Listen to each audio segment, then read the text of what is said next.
Well, welcome everybody to Thursday night training. I'm gonna let you guys get out of here early tonight because everybody ducking me tonight. You afraid of me? We got a couple of new guests in the house with us tonight. We got a young man getting ready to go to school. This is my world traveling buddy over there, DJ right there. All right. And we got Miss Malika All right. getting her grub on over there. And you came from where now? You talked to Eric and you just called in, or Yeah, I just called in. what are you doing? I am an administrative assistant at the office. Okay. Not military or anything? How old are you?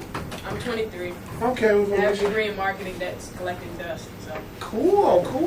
Put that to use. Maybe to do something with you. And we got another young lady with us. Oh no, you did before. Okay, so the loan officer, she's gone. New loan officer's coming in all the time. We like we chill and spit them out. Yeah, this is my traveling buddy right here. We travel the world together, big time. Yeah, fun. Yes, sir. So you know.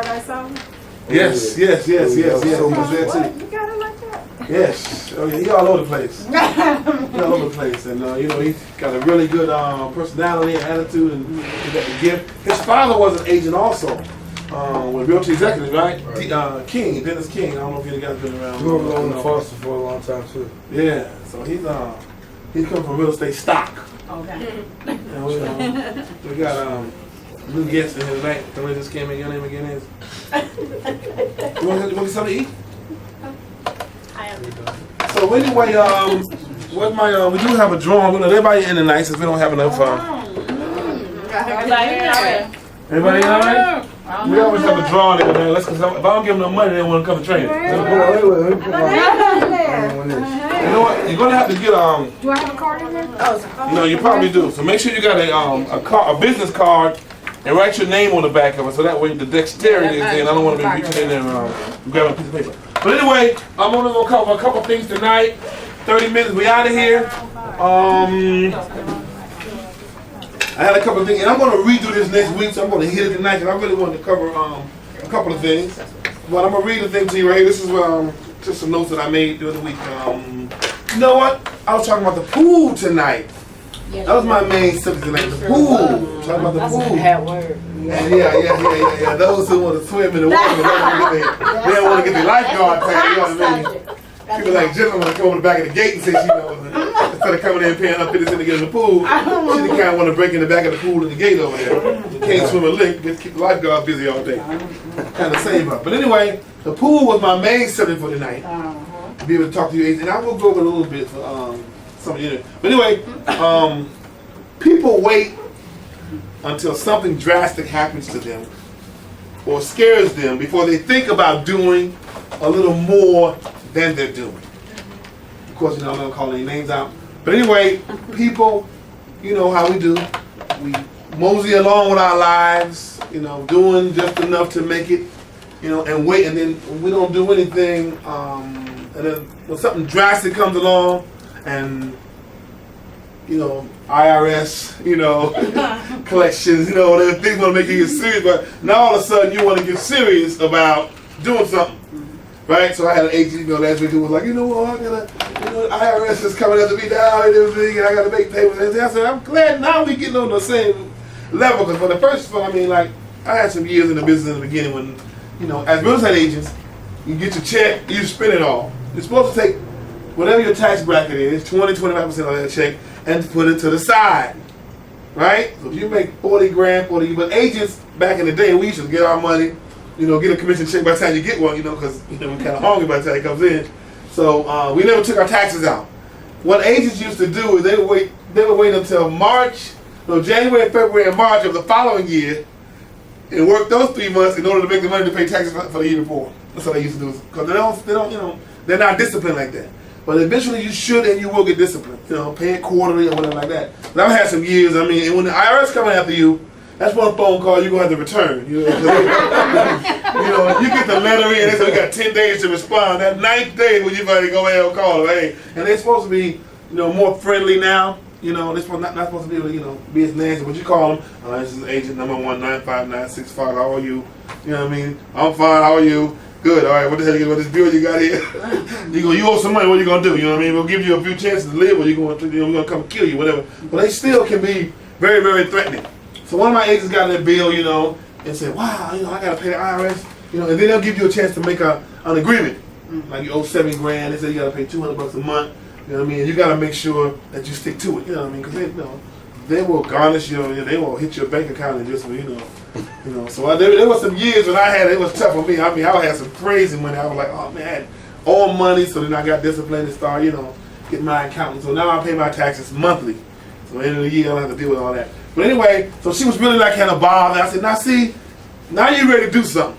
Now you ready to cold call and prospect and everything. Where's my letter? I cannot believe you. Jennifer, you know what? As a matter of fact, Jennifer gonna talk to y'all in a minute about something that happened to her. You know, Miss Dale got a new car. But anyway, so now the IRS got her. She's nervous. She's afraid. And my point is this: we always wait until something drastic happens in our lives before we start doing something. Okay, now I'm going to work harder and make this money, and I'm going to change, right? But so as she was doing it, so later on in the day, I said, you know what? I said, you know what the sad thing is?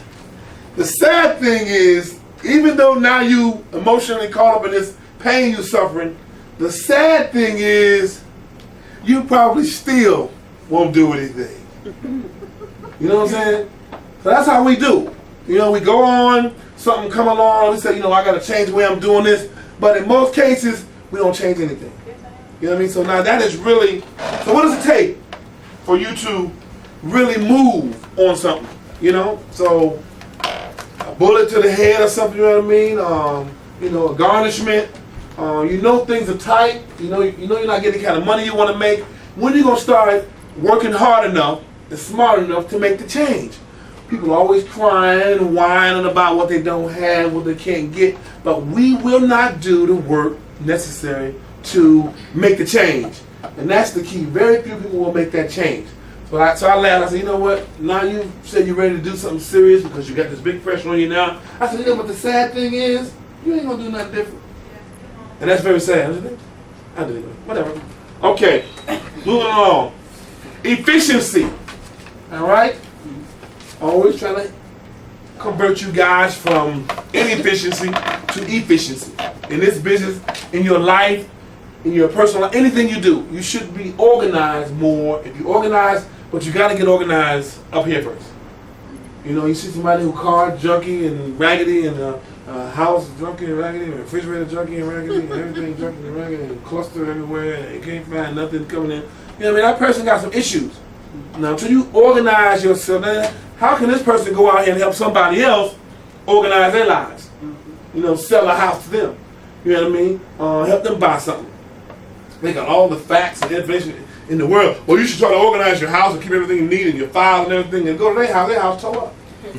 You see? So efficiency is very, very important in this business. You got to be organized. Efficiency. What is efficiency? It's the ability to produce a desired effect or product with the minimum of effort, expense, or waste.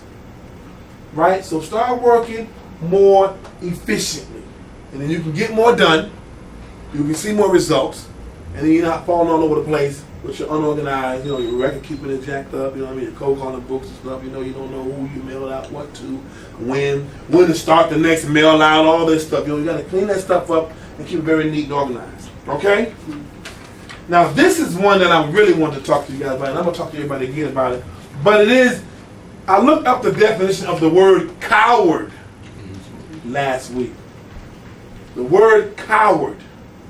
Right? You hear that word, you know what I mean? Of course, it's a fighting word. Somebody call you a coward. You're a coward.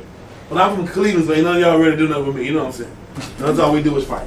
But anyway, you know, I'm not actually calling nobody a coward, but I was thinking about some of the ways, no, not you, Jennifer. You know, I was thinking about some of the ways that we do things. For instance, playing best response. Now, let's say that somebody gives the best response, and we don't, and I say, okay, who gave the best response? And you're like, well, you know, I don't know, because I don't want her to be mad at me. What we're doing here is trying to improve ourselves. So we should be able to be honest, nothing's personal, and say, you know what, I think she gave the best response, and stand by her. You know what I mean? Things like that. You know, you talk to your clients, and they're upset with you, and you know, or you won't call them back because you know they're mad.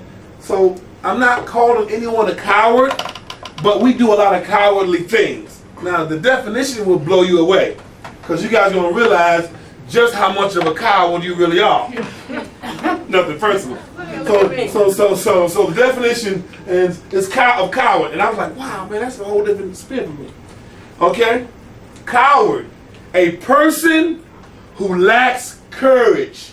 And here it is right here. Check this out. One who is shamefully unable to control fear, and so shrinks from danger or trouble. So it's not that you like a coward or anything like that. It's just that you shamefully, something has you afraid of something. So because you are that fear of that thing is so overpowering to you, you know what I mean? You're ashamed that, you know what? I'm ashamed that I can't control what I'm afraid of. So what I'll do is I'll shrink from danger or trouble. You see? I gotta read it again. I want you to get this here. Coward. One who